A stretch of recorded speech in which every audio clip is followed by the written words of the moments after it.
Hi everyone, welcome back to my channel. I'm Kate, this is The Mystic in the Woods, and today we are going to talk about the ACEs, the Lorax, and the curve of latent potential.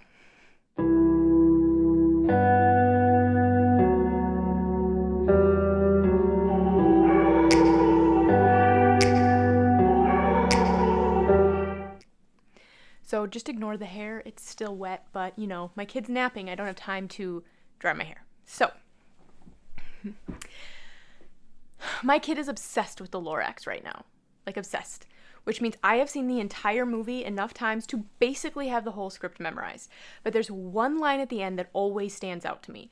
And that is when the Onceler finally gives Ted a truffula seed. It's the last truffula seed. The entire movie revolves around the fact that Ted needs a tree, and the Onceler's only going to tell him how to get a tree if he listens to the whole story about the Lorax and the Thneeds and the whole thing, right? So he finally gives Ted the last truffula seed. And Ted says, "It's just a seed." To which the Onceler replies, "It's not about what it is, but about what it can become. That is no more just a seed than you are just a boy." And that, my friends, is the ACEs. Specifically, the Ace of Pentacles, in the case where we're talking about trees, right? So the Ace of Pentacles, just like that seed that the Onceler gave to Ted in the Lorax, is not just about the seed or this Ace of Pentacles. It's about the potential that that seed has to become not just that tree, but the potential that that tree, the seed, will become, has to regrow the entire forest of truffulous trees. And that's, of course, how the movie ends. We see the whole forest is being regrown from, we are assuming, that one seed. So when we pull an ace in a reading, and these cards were very slippery for me when I first started reading tarot. When I first started reading tarot, I understood the aces, but I didn't understand the aces, and I had trouble reading them when they came up in a spread. Because I wasn't fully comprehending that it isn't just the ace, it holds the potential for the entire suit within it. And not just the entire suit, but the cycle for that suit to go through over and over and over again. So the other thing, though, about pulling an ace is that it's only going to grow into that full potential if it is given the time and the things that it needs. It can't necessarily be rushed, and it can't necessarily be forced. But it does have a base level requirement that it needs in order to come to fruition. So let's stay on the topic of seeds here for a minute, and we'll talk about the other aces a little bit too, because I do find it very helpful personally in my practice to first, when I'm talking about an element, to bring it into the literal physical element.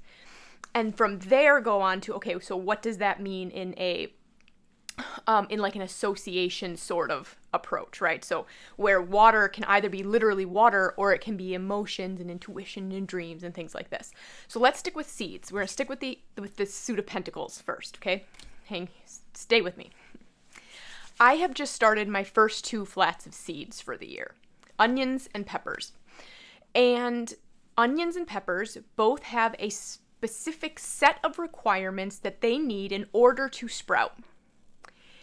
And during this specific amount of time, if they don't get those specific requirements, they will not grow. However, they also have to have those specific requirements for a certain period of time where nothing appears to be happening in order for them to grow. And of course, every year I start seeds and I'm like, did they sprout today? Did they sprout today? Did they sprout today? I know they're not going to sprout for 10 days or whatever the packet says. They're just not. I can't help but check, right? But this is where I want to talk about the curve of latent potential. So this is the curve of latent potential. And basically it is a graph explaining, or a curve explaining, the difference between what we expect to happen when we start to go after a specific result, or when we start to put effort in on a specific thing, what we expect to happen, how we expect change to occur, and how the change actually occurs. So what we all want to happen whenever we start down a new path, like my seed starting, I would like to put the seed in the dirt, water it, warm it up, and I would like to have sprouts the next day. That is what I would really like to happen, right? That would be that straight curve. And then I would like my plants to just grow at a consistent rate through the whole summer. This is not what really happens though, right? Really, we have this curve where nothing appears to be happening, but all the small efforts, all of the small pieces that we're putting into place, all of the practice, in the cases of the seeds, all of that time, all of that water, all of that warmth, it's not going to waste. It isn't that nothing is happening. It's that it requires this cumulative effect in order to gain the momentum, to store the effort, to push through the literal dirt and start to see results, as we see in that curve. Now, we see this in other places as well. Anytime you go to learn a new skill, you're probably going to come up against this curve of latent potential, where you feel like you're practicing your new skill, you're practicing, nothing's happening, you're not getting better. Why isn't this working? And then all of a sudden the pieces will start to come together and you'll see improvement. So my son, for example, he is 15 months old. When he started learning to walk, first he stood unassisted and he stayed at that level for a long time. Then he would take like 1 or 2 steps and before he would fall, and he stayed at that level for a really long time. And then within like a week, he could walk all the way across the living room. That walking all the way across the living room, that didn't happen out of nowhere. That didn't happen all of a sudden. All of that time he spent standing unassisted, he spent taking those 1 or 2 steps. That was time his body needed to develop muscle, to develop the muscles required, the strength, to get the proprioception and the balance, for his nervous system and brain and all of his systems to come together in order to be able to walk across the living room. So we see this in the ACEs, where we have this spark, this seed, this moment of potential where we have to give it everything that it needs in order to develop and move along this curve. We also see this in our spiritual practice, where we want to get better, we want to improve, we want to see whatever results we're looking for, whether that be connection or, like in my case, a lot of times it's like anxiety control, like maybe you want to be better at reading the tarot, or you want to be better at meditating, you want to be better at whatever. Most things in life cannot be forced. And attempting to force that seed to sprout before it's ready isn't going to work. If anything, it's going to do more harm than good. What we have to do is provide the things that are needed and then allow for it to happen. So when we have an Ace of Pentacles, we're looking at something in our physical world, right? We're looking at maybe money, maybe housing, maybe a job, maybe physical family, these types of things. We have a moment of potential to grow something of abundance on the physical plane. But if we don't give it the things that it needs, that isn't going to happen. So we're going to look at surrounding cards, or maybe we're going to pull a couple cards and ask specifically what this seed needs in order to sprout or whatever, right? When we see the Ace of water, maybe we have a moment where we have the opportunity for growth and intuition, or we have the opportunity for new relationships, or we have the opportunity for something like that. But if it's not nurtured, it isn't going to come to fruition. Just like, for example, my seeds, or when I go to start a fire every morning in my wood stove, because it's still winter here, and there's going to be a single spark that either can create the fire or it can fizzle out and go nowhere, depending on, does it have the fuel it needs? Does it have the oxygen it needs?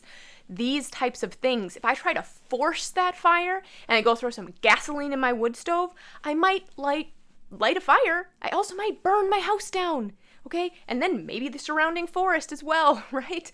So these aces, I think, not only when we're reading tarot, but also when we're looking at our own spiritual practice, or really anything in life. It's not always about forcing something to happen, about making something happen. And this has been a very hard lesson for me personally. I like to just get in there and make things happen. There are moments for that in life, but there are also moments to provide the things that are needed and then allow for it to come to fruition. So when I have an ace come up in a reading, just to bring it back to tarot, because that's how we started the conversation. When When I have an ace come up in a reading, I'm looking at an opportunity. I'm not looking at a guarantee. This is a door I can walk through or I can keep closed. In order for this potential opportunity to flourish, I'm going to have to provide something to allow it to happen, and then probably allow as opposed to force it into fruition. However, again, I'm going to look at surrounding cards for that. And I think never be afraid to pull another card with a very specific intention. So like if I get the Ace of Pentacles, I can look at surrounding cards, or I can say, how can I support this Ace of Pentacles so that it comes to fruition? Whatever that Ace of Pentacles is supposed to be in the reading. So if it's a job opportunity, how can I support this job opportunity to coming into fruition? That type of thing. To ask those very specific questions so that you know how you can support this moment of opportunity to help it come into fruition. So this is just something that I'm thinking about almost every day now, because I hear the Lorax say that almost every day. It's not about what it is, it's about what it can become. So I've been thinking about it a lot, so I thought I'd make a video on it. I hope you found this helpful, or at least interesting. I hope you're having a great day, and I will see you in the next video. Bye.